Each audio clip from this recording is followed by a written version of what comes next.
અરે ઉઠી જા. Ice pack. ભાઈ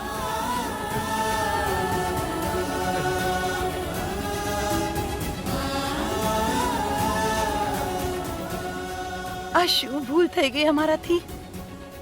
જો ભાઈને એ દવા ન સૂંઘાડી હોત તો તે અને વૈષ્ણવી અત્યારે બંને સાજા હોત.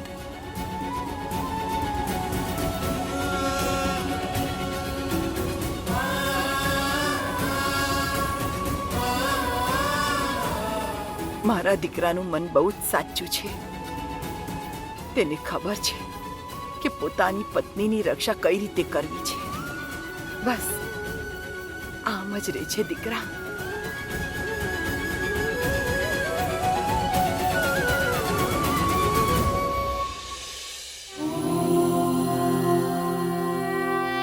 મૈયા, તમે હજી પણ મુસ્કુરાઈ રહ્યા છો?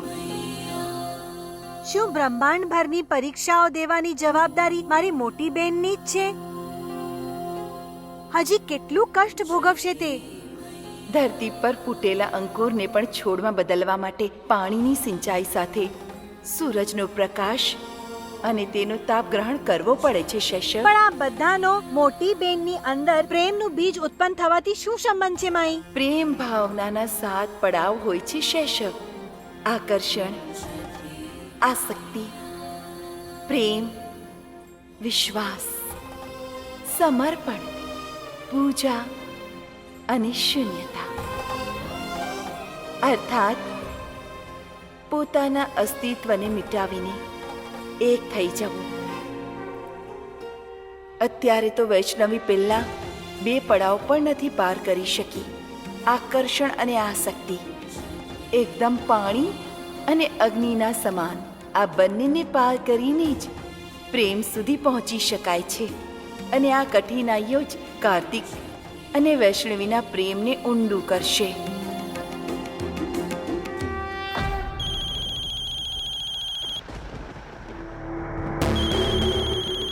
આટલી રાત્રે કોણ હશે? જરૂર વૈષ્ણવી નો હશે. હા દીકરા, થઈ ગઈ પૂજા સંપન્ન. અરે પૂજા નહીં, તમાશો થઈ ગયો. તમાશો અમારા લોકોની જિંદગીનો. કઈ ઘડીમાં તમારી લોકો સાથે પાલો પડ્યો તો અમારા લોકોનો. મોટી મોટી વાતો કરીને ગઈ હતી ને હવેલીથી. પોતાની દીકરીને લઈને કેમ નથી જતી પાછી? હે? પૂજા ખતમ થઈ ગઈ છે, છતાં પણ તે બેઠી છે મહારાણી ઓરડાની અંદર ઘૂસીને અમારા કાર્તિક દીકરાના. સમજી? હે? કોઈ તો લાજ શરમ નામની ચીજ નથી શું તમારા લોકો પાસે? અરે પૂજા થઈ ગયા પછી પણ કોઈ પારકા પુરુષના ઓરડામાં બેઠી છે. છી! બસ છોટી માલકીન, અમે તો મૈયાની પૂજાનું માન રાખી રહ્યા હતા. તે સંપન્ન થઈ ગઈ. હું અત્યારે ને અત્યારે લઈને જઈશ પોતાની વૈષ્ણવીને ત્યાંથી.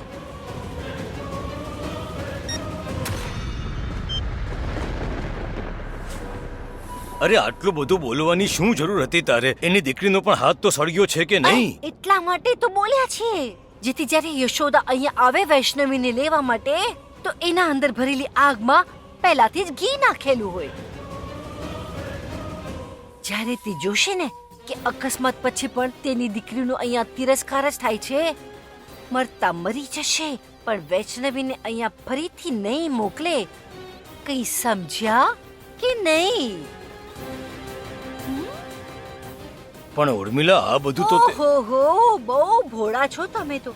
હવે તમે જ અમને કહ્યું હતું ને કે અમારો સાથ આપશો, તો કંઈ પણ કિંતુ પરંતુ ચૂં કે ચા કર્યા વગર અમારો સાથ આપો. બસ પોતાના દીકરાને એ છોકરીથી હંમેશા માટે દૂર કરવાનો આ જ એક રસ્તો છે.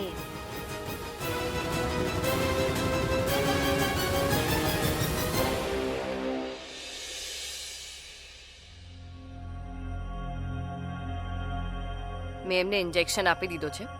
થોડીક વારમાં ભાનમાં આવી જશે.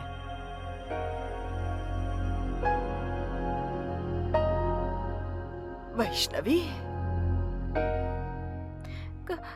કાર્તિકજી, ઓક્સિજનની કમીની સાથે સાથે એમના શરીરમાં હદથી વધારે વીકનેસ છે. એવું લાગે છે જાણે એમને ખાવું પીવું છોડી દીધું છે. તમારે એમનું બહુ ધ્યાન રાખવું પડશે, એમનો અને એમના ખાવા પીવાનો. અને હા, એમને આરામની બહુ જરૂર છે. ચાલો હું આવું.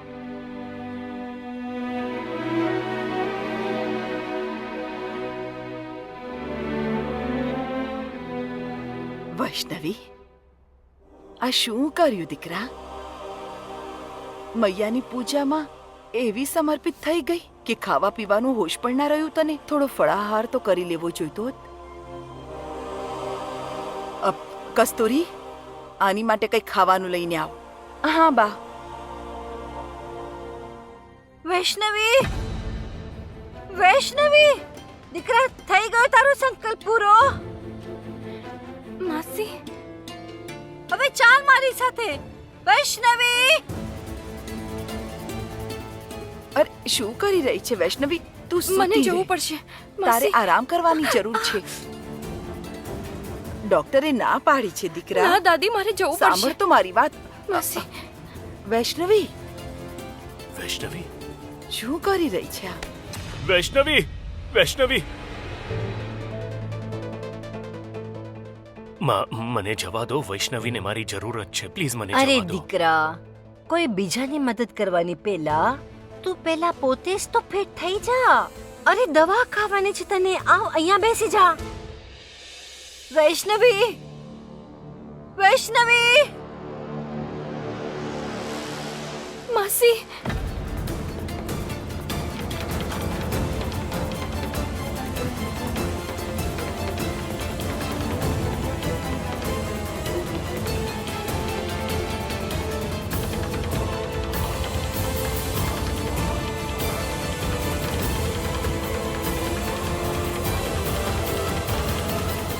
વૈષ્ણવીને મારી જરૂરત છે અને એ દવા મને નથી જોઈતી. એ ઊંઘની દવા છે. મને ઊંઘ આવી જશે. ઊંઘવાળી દવા નથી આપી રહ્યા તને. અરે આ દવા આપી રહ્યા છે. આ તને માતા નીકળ્યા હતા ને, તો ડોક્ટરે આપી છે. પોતાની માં પર આટલો પણ વિશ્વાસ નથી રહ્યો તને? હે, પહેલા તું જાતે ઠીક થઈ જા, પછી કોઈ બીજાની મદદ કરજે. હા,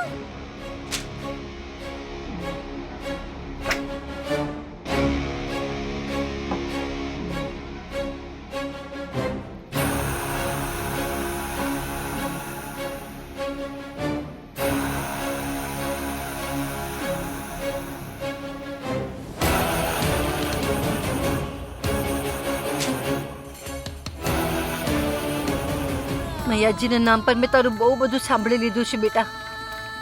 હવે એક પણ વાત નહીં સાંભળું. આ ઉંબરો ઓળંગ્યા પછી તને મારી કસમ છે, જો ફરીથી આ ઉંબરા પર પગ મૂક્યો છે તો